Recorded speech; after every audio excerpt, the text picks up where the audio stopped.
Hello and welcome to a new video. Today we're going to take a look at the Hisui Cup and we're going to have some test builds here with one of the strongest teams that you can play, and we're going to take a look a little bit at the meta in general here. So this is going to be your guide for the upcoming weeks, because you're going to have this cup available for 2 weeks. Instead, you can also play for the first week the Great League and for the second week the Ultra League.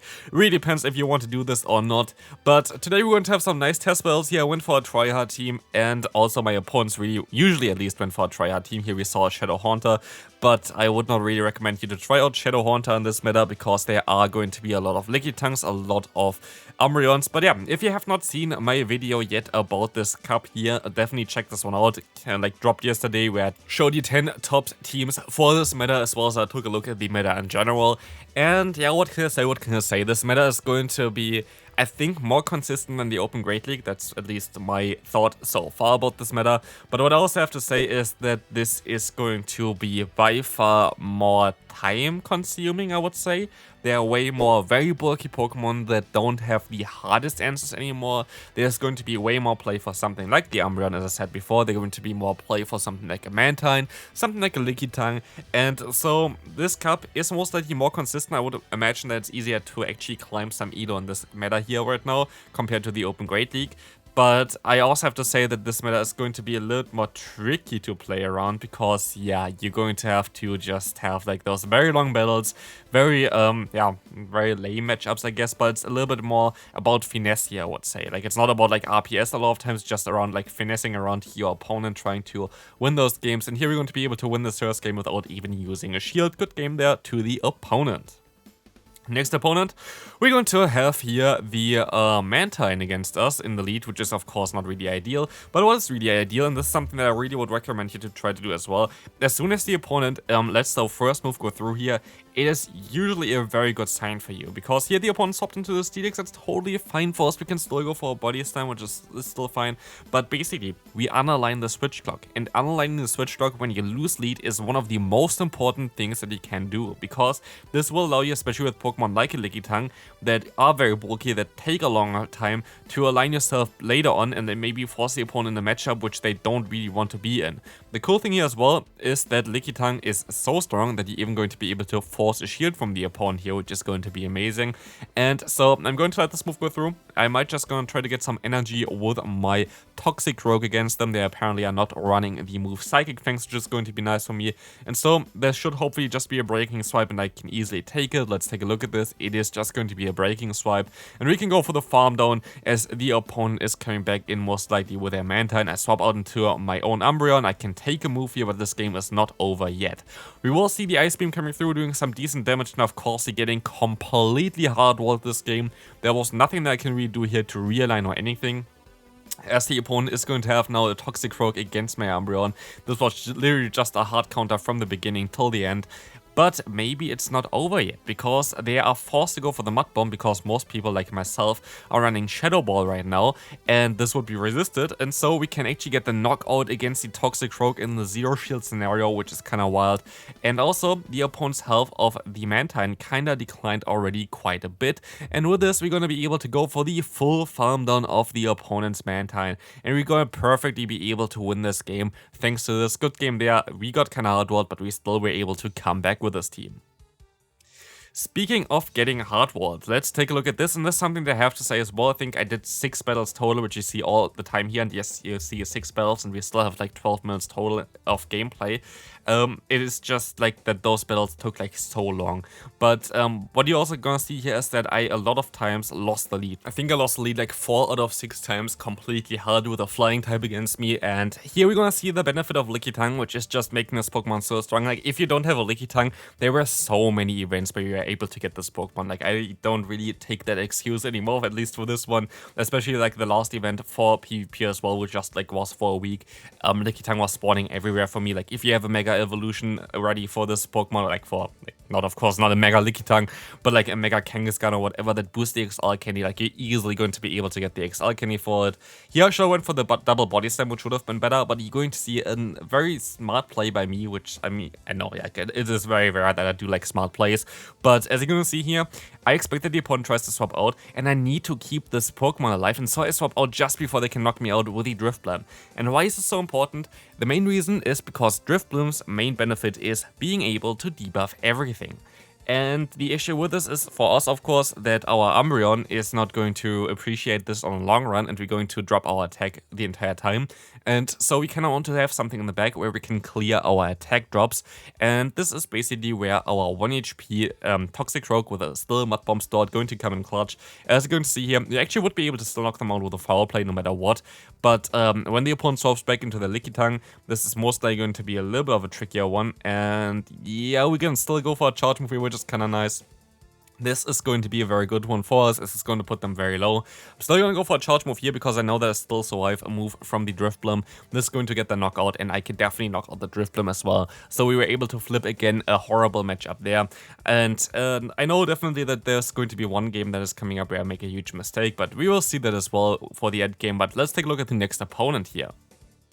One of the ones where I actually win the lead, but let's take a look what they're going to have in the back. It's going to be the Gallade, and I was like not really expecting this one. I most likely should have not went to this. I think actually it does not really matter on which Pokemon I went there.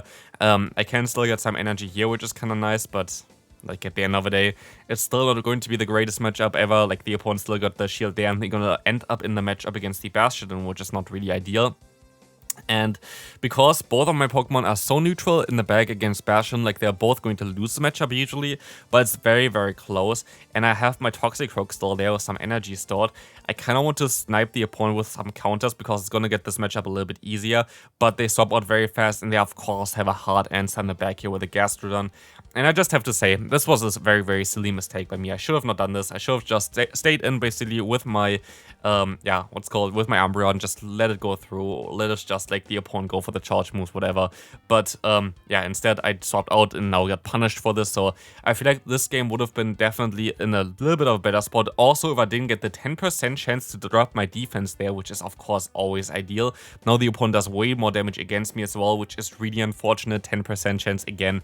Of course it's friendly, but like I feel like I'll get them way more often than I should have. But yeah, you're going to have now the matchup of the Bastion against the Umbreon. The opponent has a ton of energy on the Bastion already, and so yeah, I just misplayed this a little bit there. I would have definitely done some stuff different if I replay this one, and so don't really say that this is the team. It's more like my gameplay, which I definitely failed a little bit here. So a good game to the opponent though, coming back from this one. I really like the idea of having Bastion plus the Gastrodon there together. I feel like this was a really cool core to see. Next opponent, we're going to see here the Sudowoodo swapping and some spicier stuff now, and also the Golbat in the lead, which is kind of cool. We're going to be able to go still for one Body Slam here, getting the shield from the opponent, as we can still try to reach for another charge move. They're still going to be forced to go for the Rock Slide here, so it's going to be fine.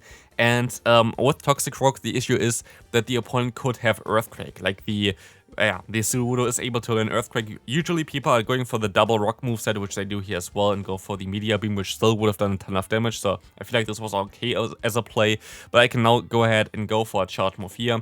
Shadow Ball is coming through. I can swap out into the Umbreon. In comes the LilyNiRiain. This is going to be a great matchup in general for us, but we still have to be a little bit careful because the opponent was able to align themselves. Of course, they won the lead there kind of hard, so we kind of were forced to swap out, and they kind of were able to realign. So there's not a lot that I can do about it. But as you're gonna see here, Umbreon is honestly like one of the best Pokemon, if not the best Pokemon for this meta. We will be able to just go for some more foul plays, but what you see me doing now is I just overfarm by quite a bit because I need the foul plays later on for the Golbat. And honestly, I make a little bit of a mistake here soon as well. I can swap out here, which is actually kind of nice. The opponent goes for a charge move, which I'm even happier about, and I get some damage onto the opponent as well. But they're gonna of course swap into the Golbat. I can go for one foul play, and I can hopefully go for another foul play afterwards, but I make two mistakes actually here. I should go straight for the next foul play because the opponent should not be at a move yet, and I decided not to do this and went for an extra fast move here, which is not really ideal. And so I'm forced to use my shield here, which is really bad for me. And now also I decided to only go for one fast move. I went for two fast moves, might be a little bit better for me, but also now I went for the riskier play and go for the last resort. Fairly certain foul play would have been enough, but I just didn't want to risk it, and so we're going to lose this game. Definitely a lot of things that I could have done better and won the game with that one, but it is what it is. For the next hard counter, we're going to have another flying type here. I think I lost the lead. I think 5 out of 6 times actually against like flying type Pokemon, so that's kind of nice. But we still were able to come back from a lot of them. Here we're going to see the Lickitung against Lickitung matchup. I wish I had Hyper Beam on my Lickitung, because this would have been very cool for this matchup, which would allow me to flip this one. But I only have Body Slam plus the Power Whip, and so it's not going to be the most ideal one for me. I can still let the move go through from the opponent, and it's just going to be the crazy mirror that everybody likes to see. Like, honestly, Lickitung against Lickitung should be kind of forbidden here, but it is what it is. We can still go ahead and go for the, no shield here and just go for the charge moves. Maybe I can still reach another Body Slam afterwards and get a shield from the opponent. This would be very, very nice, but we have to see and have to look if this is going to be the case. We're going to see here as well that the Body Slam is coming through. This is going to be able to do some decent damage, or like getting the shield actually, which is kind of cool. And they're still forced to go for another charge move, so we're in actually a decent spot at this point. Definitely like this quite a bit.